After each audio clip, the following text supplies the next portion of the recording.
রাসূল সাল্লাল্লাহু আলাইহি ওয়াসাল্লাম বলেছেন রোজার জন্য দুইটা খুশি রোজাদারদের জন্য, লিসাইমি ফারহাতুন ইনদা ফিতরি, একটা খুশি যখন সে ইফতার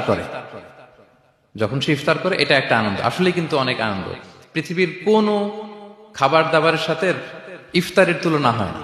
অন্যান্য খাবারের মধ্যে নিয়ে আসা হচ্ছে, আমি সালাদ বানাচ্ছি আবার একটু করে খেয়ে ফেলতেছি, আমি একটা কিছু রান্না করতেছি একটু ট্রাই করতেছি, কিন্তু ইফতারের অ্যারেঞ্জমেন্টটা আলাদা।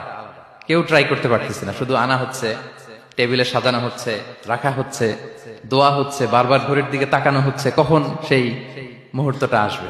আসা মাত্রই বিসমিল্লাহ বলে আমরা মুখে দেই, তো এটার আনন্দটাই আলাদা।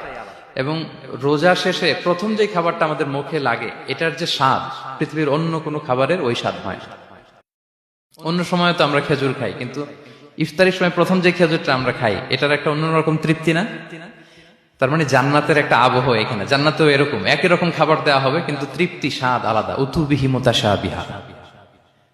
দুনিয়াতে যে আমি ওয়াটারমেলন খাচ্ছি, জান্নাতেও নাকি এটাই দেয়া হবে। তো মানুষ প্রশ্ন করবে যে আল্লাহ, এটা তো আমরা খেয়েছি, এটা কেন? আল্লাহ বলে এটা খেয়ে দেখো, এটা ওই রকম না, এটা তৃপ্তি আলাদা, এটা স্বাদ আলাদা।